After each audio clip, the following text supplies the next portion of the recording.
결혼을 준비하던 그 당시 저는 너무 바빴습니다. 회사에서는 연말 정산 마감으로 정신이 없었고 주말마다 웨딩홀 답사에 신혼집 공사, 사진 촬영에 혼수 준비까지 정말 쉴 틈이 없었어요. 그래서 축가 섭외 같은 건 아내가 알아서 하기로 했습니다. 아내는 밝은 성격이고 주변에 친구도 많아서 괜찮을 거라 생각했어요.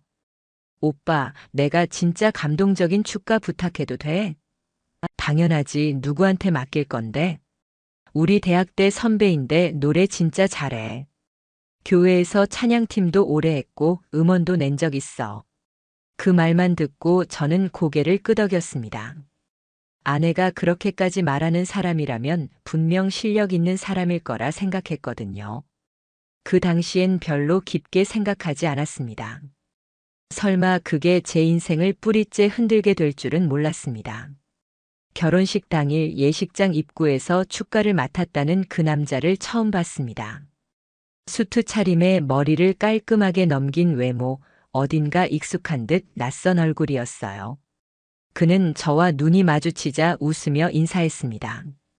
안녕하세요. 결혼 축하드립니다. 네, 오늘 축가 너무 기대하고 있어요.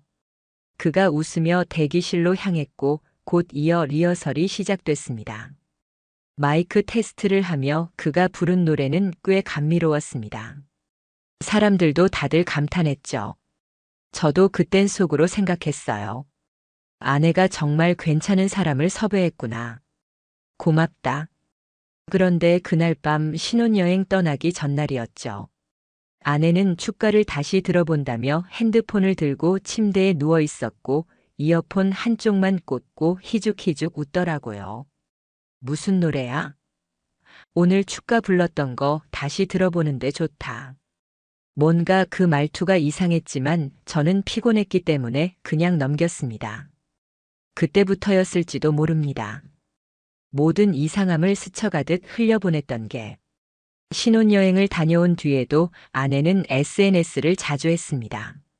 저는 평소에 SNS를 거의 하지 않아서 관심이 없었지만 아내는 자주 사진을 올렸어요. 집밥 만든 사진, 저와 같이 찍은 셀카, 때로는 혼자 카페 간 인증샷도 올렸죠. 그중에 댓글이 자주 달리는 계정이 하나 있었어요. 제이보이스라는 닉네임. 너 진짜 여전히 예쁘다. 너밖에 없더라. 그날 잊지 못해. 처음엔 아내 지인 중 친한 친구인가 보다 싶었어요. 근데 이 남자가 단지 댓글만 다는 게 아니었습니다. 아내가 스토리를 올리면 실시간으로 반응을 했고 종종 아내도 그 사람 스토리를 리그램 하더라고요. 그때부터 제 촉이 이상해졌습니다. 그 남자 뭔가 익숙한 말투 어디서 본 적이 있던 것 같은데. 그래서 저는 아내가 인스타에 태그한 사진 중 제이보이스 계정 프로필을 눌러봤어요. 프로필엔 노래하는 남자의 흑백 사진이 있었고 소개란엔 이렇게 적혀 있었어요. 당신의 마음에 닿을 수 있기를. 그 순간 제 머리를 스치는 한 사람이 있었죠. 결혼식 날 축가를 불렀던 그 남자 정장 입고 예의 바르게 웃으며 저를 향해 고개 숙였던 그 남자 저는 바로 아내에게 물었습니다. 이 계정 누구야? 아는 사람이야? 아, 그거. 그냥 대학 선배야. 교회 다닐 때 알았던 사람 왜? 아내는 아무렇지 않게 대답했습니다. 하지만 저는 무언가 단단히 꼬였다는 확신이 들었어요. 그 사람은 댓글에서 감정을 숨기지 않았습니다. 단순한 침묵도 아니었고 친구 사이에서 나올 수 없는 말투였어요. 심지어 어느 날은 이런 댓글이 달려 있었어요. 그날 이후로 나는 아무것도 바랄 수 없었다. 그냥 너의 미소만으로도 충분했으니까. 그 말을 읽는 순간 저는 눈앞이 아득해졌습니다. 이건 친구 사이에 주고받을 수 있는 말이 아니었어요. 그리고 이건 결혼한 여자에게 남길 수 있는 말도 아니었습니다. 이상한 기분이 머리끝까지 차올랐고 가슴은 쿵쾅거렸습니다. 그런데 정작 아내는 아무렇지도 않게 일상을 보내고 있었습니다. 그래서 저는 직접 움직이기로 했습니다. 이상함을 의심으로, 의심을 확신으로 만들기 위해서요. 그날 이후 저는 아내가 SNS에 글을 올릴 때마다 몰래 캡처를 해두기 시작했어요. 그 남자도 마찬가지였습니다. 하나도 빠짐없이 그 남자의 계정 활동을 모니터링했고 매번 아내의 피드에 좋아요 누르는 타이밍, 스토리에 반응 남기는 텀. 심지어 아내가 혼자 갔다던 장소와 그 남자가 나중에 올리는 풍경 사진의 위치 좌표까지 확인했어요. 놀랍게도 둘은 자주 같은 장소에 있었어요.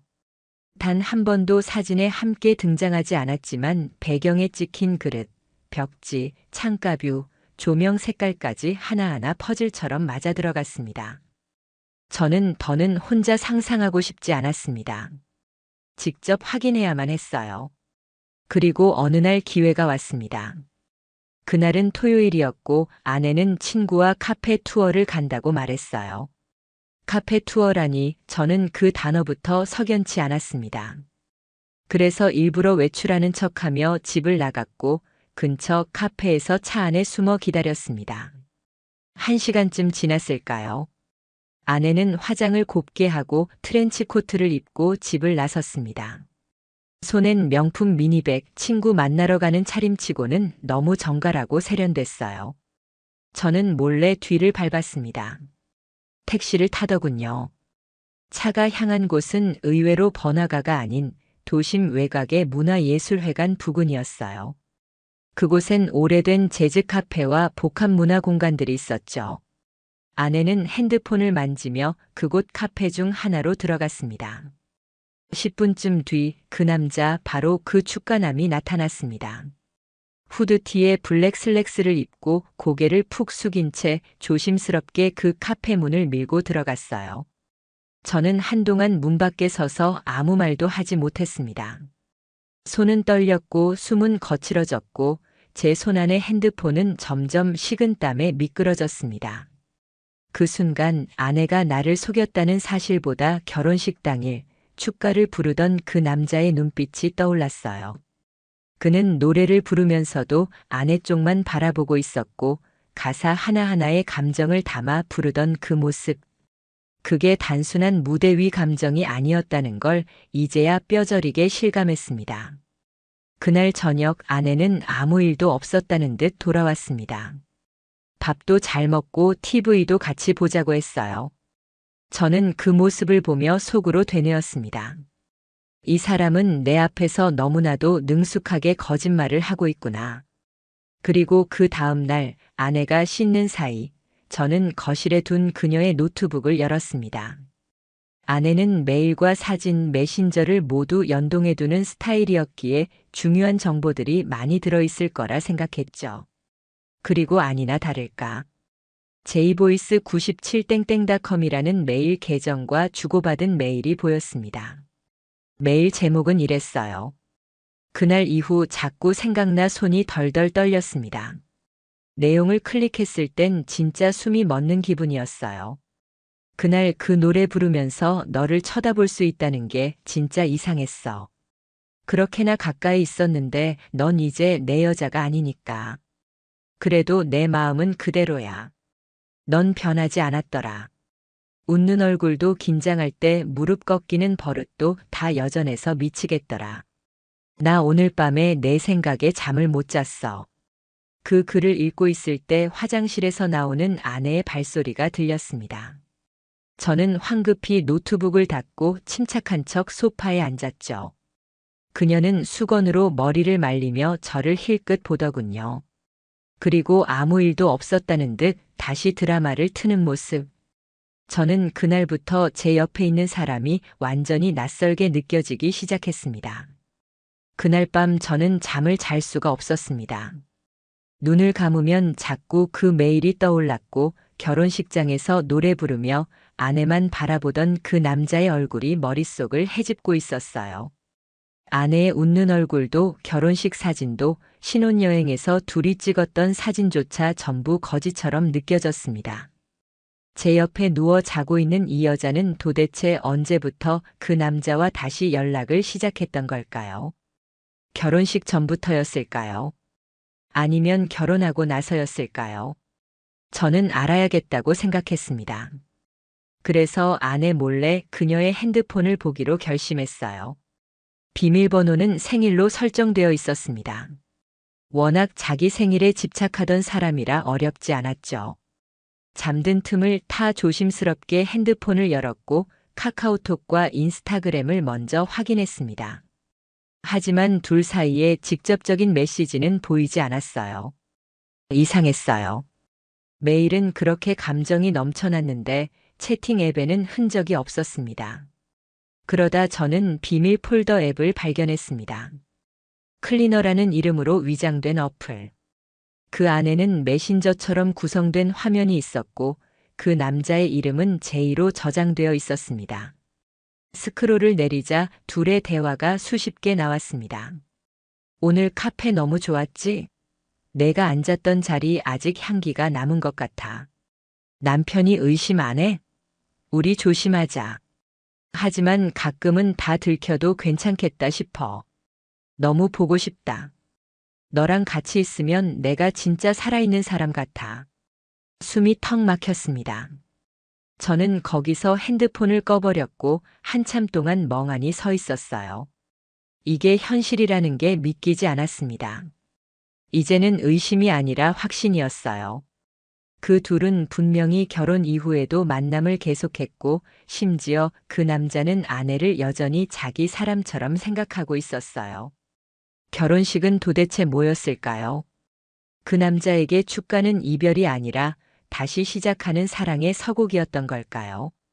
이제 남은 건 증거를 모으는 일이었습니다. 단순한 감정이 아니라 현실적인 대응이 필요했습니다. 저는 다시 노트북을 열고 아내와 그 남자의 SNS 사진들 위치 기록, 이메일, 비밀 앱, 대화 화면 등 모든 걸 스크린샷으로 정리했습니다. 그리고 주변의 법률 상담을 받을 수 있는 지인을 통해 조언을 얻었습니다. 단순한 감정 문제 아닙니다. 이건 명백한 혼인 파탄 사유입니다. 상간자 소송도 가능합니다. 증거만 확실하다면 승소율 높아요.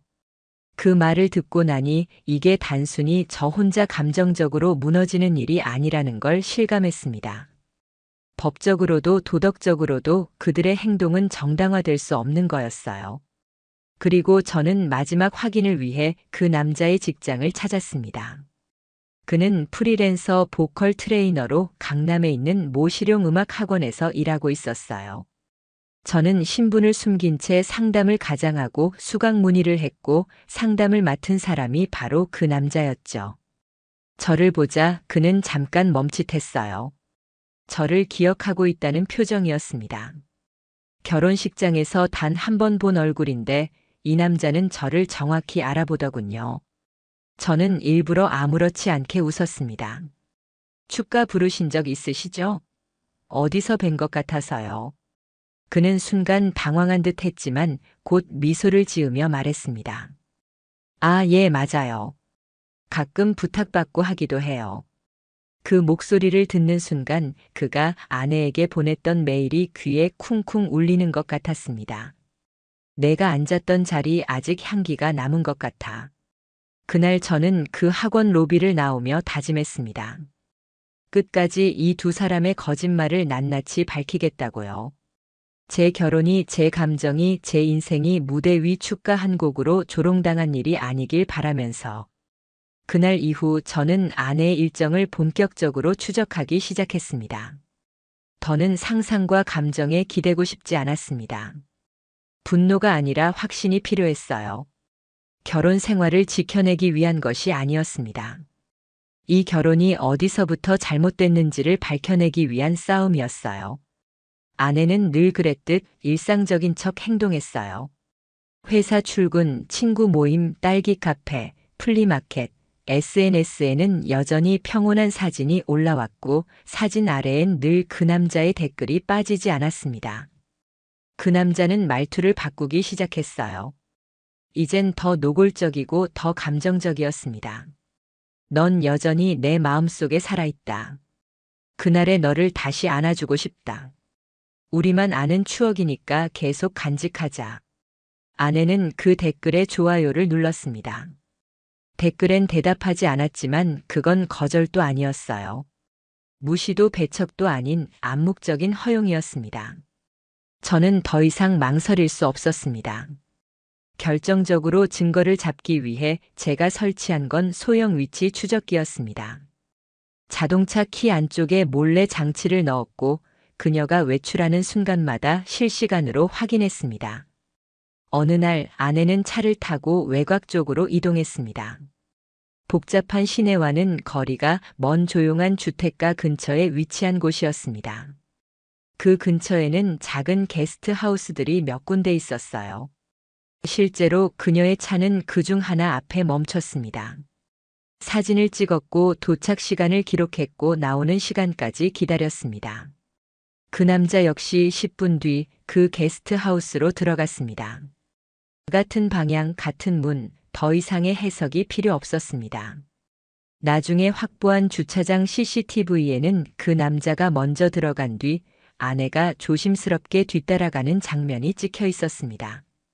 몸을 잔뜩 웅크린 채 고개를 숙이고 누가 볼까 두려워하는 그 표정이 오히려 모든 걸 말해줬습니다. 그날 밤 저는 혼자 집에 앉아 있었습니다.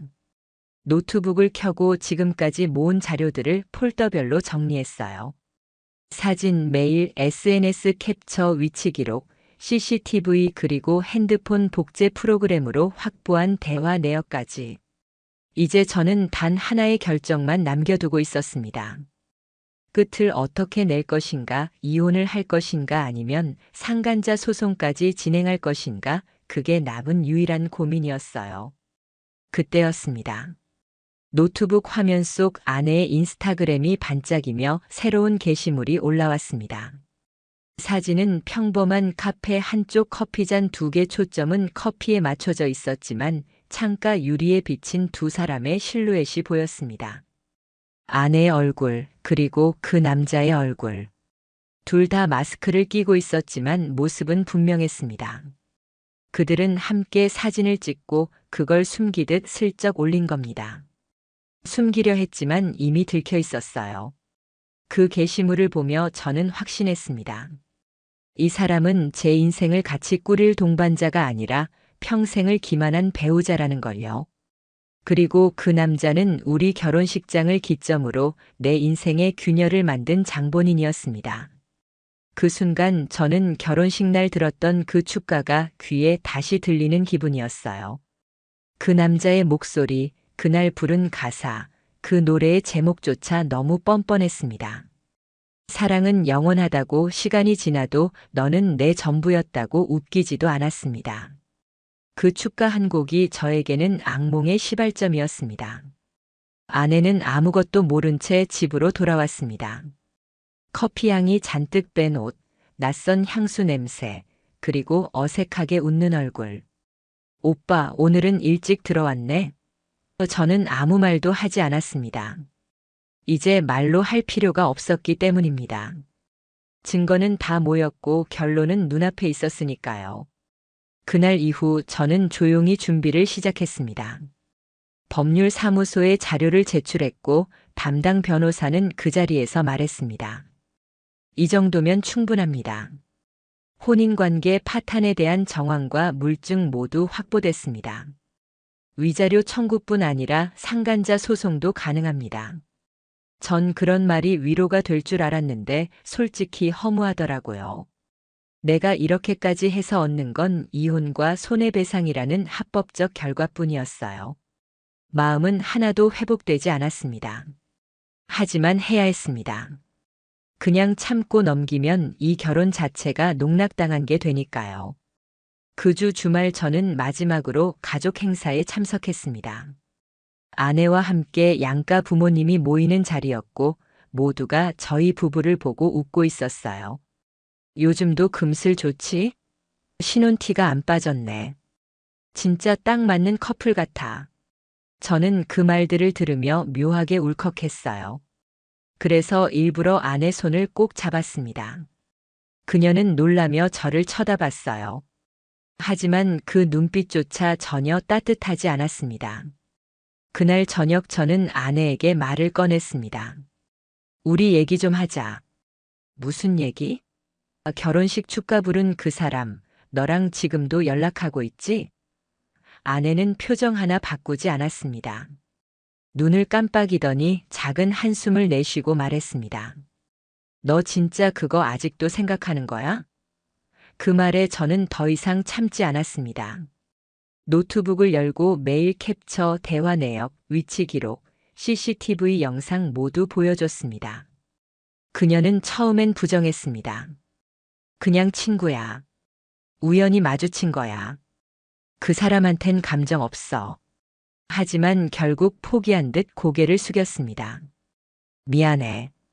정말 다시 그런 마음이 생길 줄 몰랐어. 결혼하고 나니까 그냥 가끔 생각나더라고. 그 말이 제 귀엔 칼처럼 꽂혔습니다. 가끔 생각나더라고. 그렇게 가벼운 마음으로 그 남자와 다시 연락하고 만나고 함께 시간을 보내고 심지어 그걸 기록으로 남겨왔다는 거였어요. 전 말했습니다.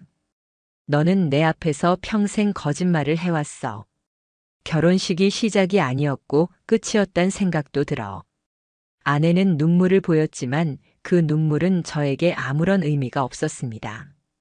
그 다음날 저는 이혼 절차를 밟기 위한 서류를 제출했습니다. 그 남자에겐 상간자 소송장을 보냈고 법적 대응은 바로 시작됐습니다.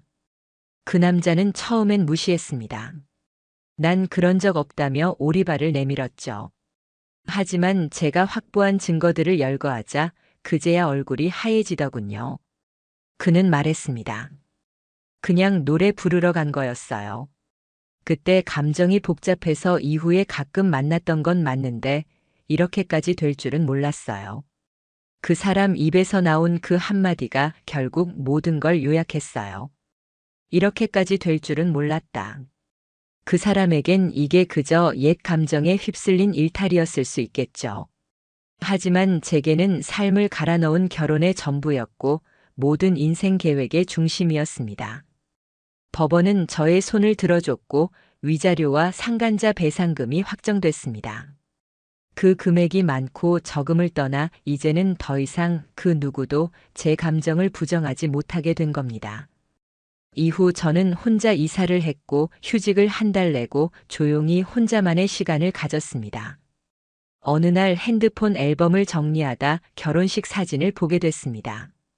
그리고 그 사진 속 축가를 부르던 남자가 미세하게 아내를 향해 웃는 모습이 다시 눈에 들어왔습니다. 그 순간 알았어요. 그 사람은 처음부터 그 축가를 나에게 부른 게 아니었어요.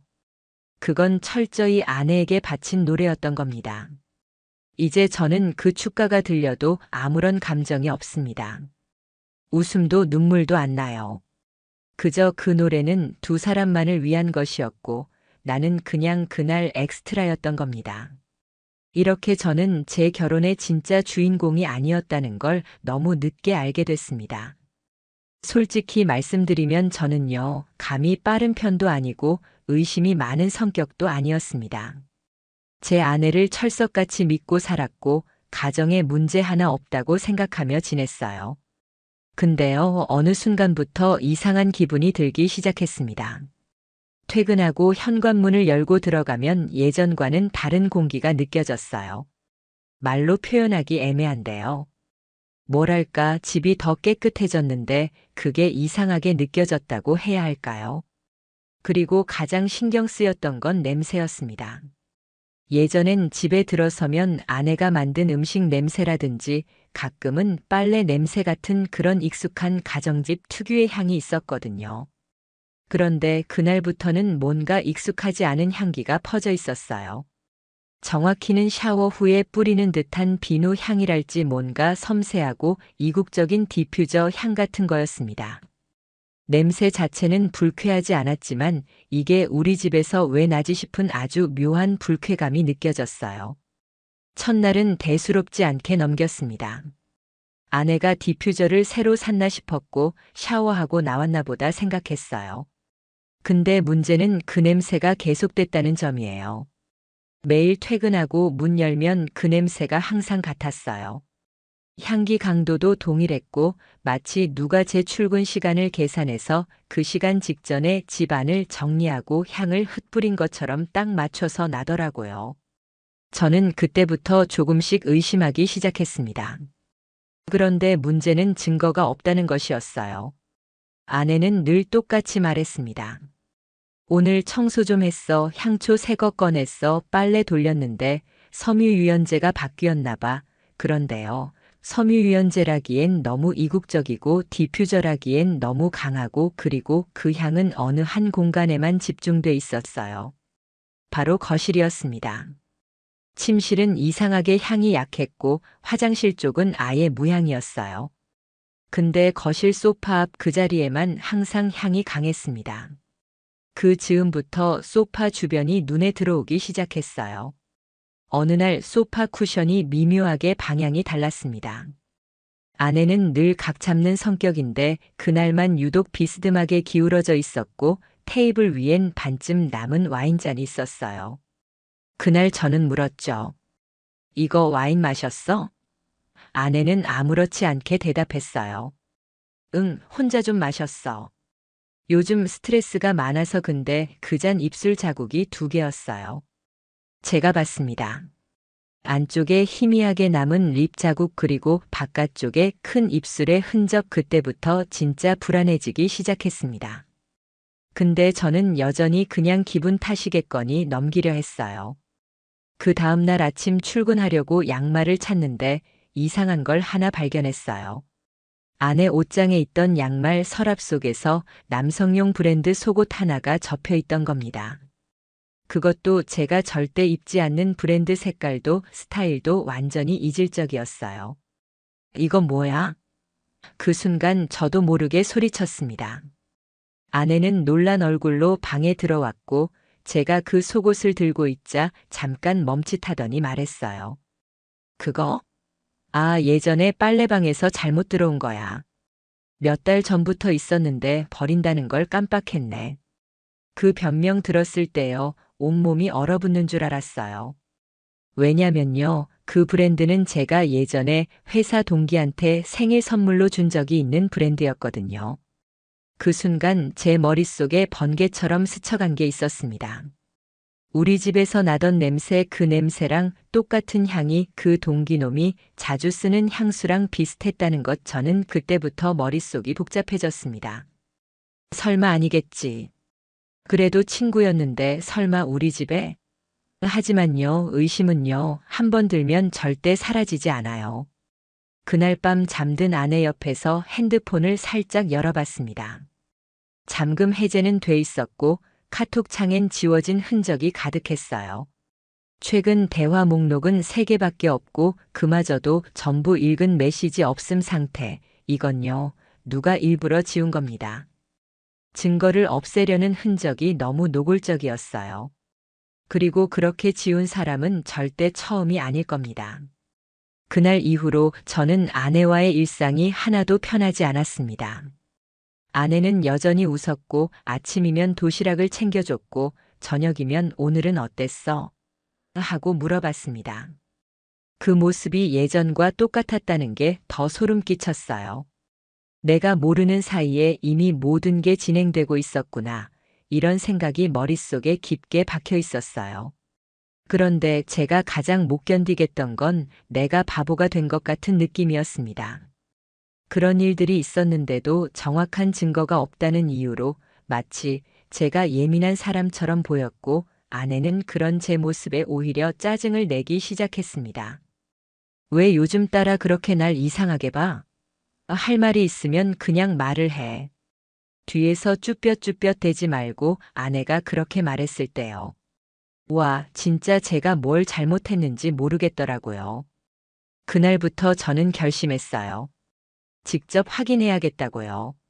CCTV나 몰래카메라까지는 아니더라도 최소한 출입 흔적이라도 알아보자는 생각이 들었습니다. 그래서 제가 처음 한 건 디지털 도어락 로그 확인이었습니다. 요즘 도어락은 앱으로 연동하면 누가 언제 문을 열었는지 기록이 다 남습니다. 그 기록을 보자 저는 말문이 막혔어요. 퇴근 시간은 제가 대략 오후 7시, 그런데 오후 6시 20분경에 문이 한 번 열리고 그 직후 6시 55분경에 또 열렸더라고요. 그러니까 누군가가 6시 20분쯤에 집에 들어왔고 그 다음에 제가 들어오기 전 누군가 나갔다는 얘기였어요. 이거 단순한 착각일 수 없잖아요. 더 무서운 건 그게 일주일에 3번에서 4번씩 반복됐다는 겁니다. 그 시간에 저는 분명히 회사에 있었고 아내는 집에 있었죠. 그럼 그 시간에 온 사람은 누구였을까요? 그때부터 제가 그 냄새에 집착하기 시작했습니다. 기존에 없던 향, 침대에는 안 배어 있는데 소파에만 강하게 남아있던 냄새. 제가 그걸 맡기 시작했을 때 기억이 났습니다. 회사 동기 이민수 걔가 쓰는 향수랑 비슷했어요. 예전에 출장 갔을 때 그놈이 방에서 향수 뿌린 적 있었거든요. 이거 미국에서 직구한 거야. 오직 온라인 전용 그렇게 말하던 기억이 났어요. 그런데 그 향이 우리 집 거실에 퍼져 있다는 게 정말 말이 되는 일일까요? 그놈과 제 아내는 얼핏 보면 아무 접점도 없어야 맞습니다. 근데요, 예전에 아내랑 민수랑 같은 모임에서 한두 번 본 적이 있었어요. 제가 데려간 자리에 같이 있었던 적이 있었고, 그때 둘이 말도 조금 나눴던 기억이 있거든요. 처음엔 그냥 웃고 넘겼어요. 와, 미인이시네요. 아이고, 과찬이세요. 뭐 그런 정도였는데요. 지금 생각하면 그때부터였을지도 모른다는 생각이 들었습니다. 근데 뭐 그냥 향이 비슷하다고 해서 그 사람이라고 단정 지을 수는 없잖아요. 그래서 저는 휴대폰 위치 기록을 보기 시작했습니다. 아내는 갤럭시 쓰고 있었고 구글 위치 기록 기능이 활성화돼 있었거든요. 몰래 들어가서 확인해 보니 어떤 날은 제가 없는 시간에 근처 쇼핑몰을 찍고 온 기록이 있더라고요. 이상한 건 그 쇼핑몰 안에 있는 스파룸을 중심으로 위치가 찍혀 있었던 겁니다. 그래서 저는 다음날 일부러 반차를 냈습니다. 아내에겐 야근할 것처럼 꾸몄고 조용히 집 근처에 숨어 있었어요. 오후 5시 10분 아내가 전화를 받으며 외출했어요. 평소보다 옷차림이 더 단정했고 화장도 평소보다 진했어요. 그걸 따라가 봤습니다. 놀랍게도 그녀는 택시를 타고 바로 그 쇼핑몰로 향했습니다. 전 따라갔습니다. 뒤에서 안 들키게 층마다 움직임을 보며 엘리베이터 타는 걸 지켜봤어요. 그리고요, 그녀가 내린 곳은 스파룸이 아니라 룸 형태의 프라이빗 라운지였습니다. 그 안으로 들어가는 걸 본 순간 심장이 너무 세게 뛰어서 머리가 아찔했어요. 그 라운지 앞엔 미리 와서 기다리던 남자 한 명이 있었는데요. 그 사람이 뒤돌아서 웃으며 말했습니다. 그 모습 분명히 이민수였습니다. 그날 저는 진짜 제 두 눈을 의심했습니다. 민수는 평소에도 사람 좋아 보이고 늘 웃는 인상이긴 했지만 그 순간 그 웃음은 너무나 불쾌하고 역겹게 느껴졌어요. 아내 앞에서 멀뚱멀뚱 기다리고 있다가 그녀가 다가가자 민수가 자연스럽게 그녀의 팔을 잡고 안쪽으로 이끄는 모습 정말 말도 안 되는 광경이었습니다. 그 장면이 제 머릿속에 아직도 생생합니다. 두 사람이 룸으로 들어가는 그 찰나 저는 급하게 스마트폰을 꺼냈고 영상으로 찍기 시작했어요. 멀리서였지만 얼굴 식별이 충분히 가능한 거리였습니다. 그들이 룸 안으로 사라지고 나서도 저는 한참을 그 자리에 서 있었습니다. 얼굴이 화끈거리고 이명 소리처럼 귀 안에서 웅 하는 소리가 났어요. 진짜였구나. 진짜 우리 집이었구나. 진짜 그 냄새가 그놈 냄새였구나. 모든 조각이 그 순간 퍼즐처럼 맞춰졌어요. 그날 우리 집 거실에 퍼졌던 향기, 소파에 남아있던 립 자국, 도어락 로그의 기묘한 시간차, 지워진 메시지 기록, 남성용 속옷, 그리고 민수의 향수, 그 모든 게 하나의 실선으로 연결된 겁니다. 전엔 너무도 흐릿해서 못 보던 게 그 순간 선명하게 떠올랐어요. 아내가 언제부터였을까요? 민수와의 관계가 언제부터였을까요? 정말 무너졌습니다. 그날 저는 아무 일 없었다는 듯 조용히 집으로 돌아갔어요. 아내는 늦게 들어왔습니다. 오후 9시 20분쯤 헤어스타일이 약간 흐트러져 있었고 화장은 무너져 있었어요. 근데 웃고 들어오더군요. 미안, 친구 만나고 늦었어. 조금만 일찍 말해줬으면 밥 안 먹고 왔을 텐데. 제가 멍하게 앉아있자 아내는 이상한 눈으로 저를 쳐다봤고 오히려 반문하듯이 말했어요. 왜 그래? 오늘 무슨 일 있었어? 그때 느꼈습니다. 이 사람은 죄책감이 없구나. 들키지만 않으면 괜찮다고 생각하는구나. 그 모습에 진짜 소름이 끼쳤습니다. 다음 날 저는 회사를 조퇴했습니다. 회사라는 곳이 웃기게도 민수와 가장 가까운 공간이잖아요. 그날부터 전 그놈의 동선을 추적하기 시작했어요. 민수는 평소에 자기는 투명하다고 자랑하던 사람이었습니다. 근데 그 투명하다는 게 참 역설적이더라고요. 어디를 가든 당당하니까 사람들이 의심조차 안 했던 겁니다. 그날도 점심시간에 민수가 혼자 나가는 걸 봤습니다. 기다렸어요. 5분 정도 후에 카카오 택시 앱으로 택시 잡고 따라갔습니다. 도착한 곳은 우리 동네 근처 골목이었습니다. 그 골목 딱 하나의 단독주택 빌라가 있는 곳이었고 그 앞에 멈춰선 민수는 잠시 두리번거리더니 후드티를 꺼내 입고 고개를 숙였어요. 그 순간 제 심장이 다시 뛰기 시작했어요. 그 골목 바로 우리 집 뒤편 골목이었고 민수가 향한 방향 우리 집 뒷문이었습니다. 제가 집을 구조 리모델링하면서 뒤쪽 창고문을 세컨 출입구처럼 만들어 놨거든요. 그 문은 아내만 사용했고 심지어 제가 따로 출입하는 경우도 거의 없었어요. 민수가 그 문으로 들어가는 걸 직접 봤습니다. 저는 멀리서 숨어서 촬영했고 그 시점부터 제 마음속에서 무언가가 부서지기 시작했습니다. 집으로 들어간 민수 대략 40분 후 아내가 동네 마트에서 무언가를 사가지고 돌아왔고 자연스럽게 그 뒷문으로 들어갔습니다. 그 둘이 제 집에서 함께 있었다는 겁니다. 제 공간 제가 일군 우리 집에서 그 둘은 그렇게 태연하게 들어가 있었던 겁니다. 그날 밤 저는 더 이상 못 참겠다고 느꼈습니다. 다음 날 소형 녹음 장치를 하나 구입했습니다. 작고 민감한 마이크였고 배터리도 오래가는 모델이었어요. 그걸 거실 소파 뒤쪽 쿠션 사이에 조심스럽게 설치했습니다. 이제 저는 직접 듣고 싶었습니다. 그들이 정말 그곳에서 어떤 말을 나누는지, 어떤 행동을 했는지 증거가 필요했고 더 이상 감정으로 휘둘리지 않기 위해 정확한 자료가 필요했습니다. 그리고 며칠 후 그 녹음기를 회수했을 때 저는 손을 떨며 재생 버튼을 눌렀습니다. 녹음 파일을 재생했을 때 저는 손에 힘이 안 들어갔습니다. 이어폰을 꽂고 숨을 참고 들었어요. 처음 10분은 아무 소리도 없었습니다. TV 소리 같은 게 작게 들리긴 했지만 사람 목소리는 없었어요. 그러다 갑자기 현관문 열리는 소리 그리고 발소리 두 쌍 그 뒤에 익숙한 목소리가 들렸습니다. 제 아내였습니다. 오늘 좀 늦었네. 그 다음 다른 목소리 분명히 민수였습니다. 일이 좀 꼬였지 뭐야.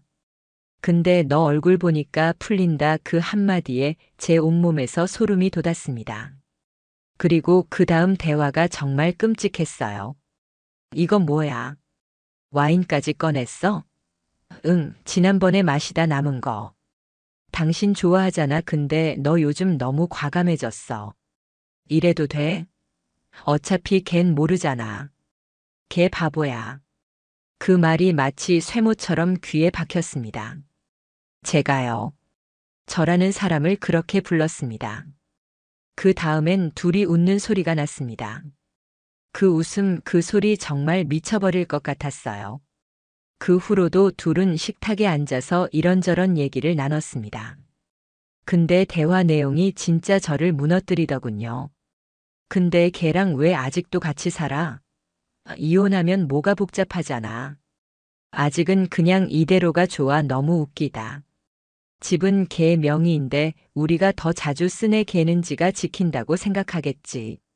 난 이미 떠났는데 그 말들 하나하나가 제 가슴에 불을 질렀습니다. 제가 만든 공간, 제가 지켜온 가정, 제가 믿은 사람들, 그 모든 걸 두 사람이 비웃고 있었던 겁니다. 전 그날 밤 정말 잠을 이룰 수 없었습니다. 귀에서는 계속 그녀의 목소리가 맴돌았고 그 웃음소리는 꿈에서도 들릴 정도였습니다. 다음 날 저는 회사를 조퇴했습니다. 그리고 한 달 정도 연차를 몽땅 땡겨서 쉬기로 했어요. 이제 계획을 세워야 할 때라고 생각했습니다. 막연한 분노만으론 안 되고 이 모든 걸 완벽하게 정리하고 나중에 법적으로도 문제가 없게 자료를 쌓아가야겠다고 생각했습니다. 그래서 두 번째로 집안에 작은 CCTV를 설치했습니다. 가정용 공기청정기 안쪽에 렌즈가 거의 보이지 않는 초소형 모델이었어요. 설치 위치는 거실과 부엌이 모두 보이는 각도였고 녹화는 모션 감지로만 작동하게 설정했습니다. 그리고 또 하나 침실에 있는 탁상시계 모양 카메라도 하나 추가했습니다. 혹시라도 거실이 아닌 공간에서 둘이 무슨 일이 벌어질까 싶어서요. 그렇게 일주일을 보냈고 녹화된 영상은 하루하루 쌓여갔습니다. 정말 놀라웠던 건 그들이 너무 당연하다는 듯 내가 없는 시간에 우리 집을 점령하고 있다는 사실이었습니다. 민수는 들어오면 집 슬리퍼를 당당하게 신고 소파에 누워 아내에게 뭐 좀 달라고 합니다. 아내는 그 옆에 앉아선 다정하게 손을 잡아주고요. 둘이 함께 웃으며 마치 부부처럼 행동하는 장면들이 카메라에 가득 담겨 있었습니다. 어느 날은 민수가 제 옷장을 열어보더니 이 자식 옷 참 못 입네 이러면서 웃는 장면도 있었습니다. 그걸 보고 있자니 저는 진짜 내 존재가 얼마나 하찮게 여겨졌는지 그게 명확하게 느껴졌어요. 제 안에 있던 감정이 복잡하게 뒤섞이기 시작했습니다. 분노, 수치심, 자괴감 그리고 뭔가 뿌리째 흔들리는 느낌. 내가 지금까지 믿었던 모든 게 거짓이었구나. 아내는 평소에도 저에게 큰 불만을 말한 적 없었습니다. 오히려 주변 사람들에겐 남편이 착해서 좋다, 일 잘하고 가정적이다 이런 식으로 저를 포장했었어요. 근데 그 뒤에서 이런 짓을 하고 있었다니 사람이 이렇게까지 가면 안 되는구나 하는 생각이 들었습니다. 그날 밤 저는 결정했습니다. 이젠 증거는 충분하다고 판단했고 이 상황을 마무리할 때라고요. 저는 결국 모든 증거가 모였다고 판단했고 이제는 행동할 시간이라고 생각했습니다. 그동안 수집한 자료 도어락 출입 로그, 위치 기록, 녹음 파일, CCTV 영상 그 모든 걸 USB 하나에 정리해서 복사해뒀습니다. 그리고 민수를 포함한 회사 인사팀 메일 아내의 가족 단체방 그리고 제 친가 쪽 단톡방까지 여러 방향으로 나눠 저장한 상태였어요. 그날은 금요일이었습니다.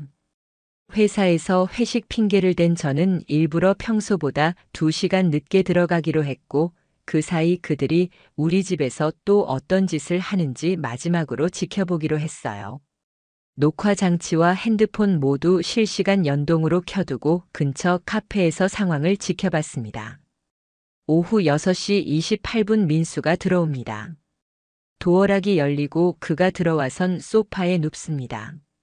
몇 분 후 아내가 들어옵니다. 둘은 그 어떤 죄책감도 없이 함께 웃으며 와인을 따르더군요. 그리고 CCTV 속에서 민수가 제 셔츠 하나를 꺼내 입으며 장난스럽게 말합니다. 나 이 옷 잘 어울리지? 내가 낫지? 그 순간 제가 이성을 놓을 뻔했습니다. 그래서 바로 집으로 향했습니다. 현관 도어락 앞에서 숨을 크게 들이쉰 뒤 카드를 찍고 문을 열었습니다. 그들은 놀라지도 않았습니다. 그저 왜 벌써 왔어? 그 말이었습니다. 민수는 당황한 얼굴을 잠깐 보여주더니 금세 침착하게 말했습니다. 오해 마. 잠깐 들른 거야. 아내는 제가 손에 들고 있던 폰을 보더니 표정이 확 굳었습니다. 너 뭐해? 몰래 카메라라도 설치했어? 전말 없이 폰을 테이블에 두고 녹음된 파일을 재생시켰습니다. 걔는 바보야. 우리가 더 자주 써. 그 순간 민수의 얼굴에서 피가 가시더군요. 아내는 입을 막고 서 있었습니다. 이게 어떻게 그 말만 반복했어요. 저는 조용히 말했습니다. 다 들었어. 다 봤어. 지금부터 니들 둘이 어떻게 끝나는지 지켜봐. 민수가 급하게 나가려고 하자 전 그 앞을 막았습니다. 도망가지 마. 이건 끝까지 가야 돼. 그리고 아내에게 말했습니다. 너한텐 기회가 있었어. 말할 기회, 사과할 기회, 근데 넌 나를 바보로 만들었어. 그날 밤 전 그 영상과 녹음 파일 그리고 도어락 로그까지 정리해서 메일로 전송했습니다. 아내의 부모님, 제 부모님, 민수의 아내, 회사 인사팀, 민수가 소속된 본부 부장 그리고 이혼 전문 변호사에게도요. 일이 터지는 데는 하루도 걸리지 않았습니다. 민수는 곧바로 인사조치 당했고 아내는 그녀 부모님한테서도 버림을 받았습니다. 제가 마지막으로 남긴 말은 딱 한마디였습니다. 넌 우리 집 냄새를 바꿨어. 근데 너도 알지? 그 향기는 결국 사라져. 아내는 아무 말도 하지 못했습니다. 저는 그날 이후 집을 나왔고 이혼 절차를 밟았습니다. 1년이 지난 지금 전 혼자 살고 있습니다. 그 집은 정리했고 그 향기도 이제 제 기억 속에서 거의 사라졌습니다. 근데요, 아직도 문득 그 냄새가 떠오릅니다. 그 익숙하지만 이질적이던 향기 그 안에 숨겨졌던 배신 그게 가끔 저를 덮쳐요. 하지만 이제는 압니다. 그 냄새를 처음 맡았을 때 전 이미 알고 있었던 겁니다. 단지 인정하고 싶지 않았던 거죠.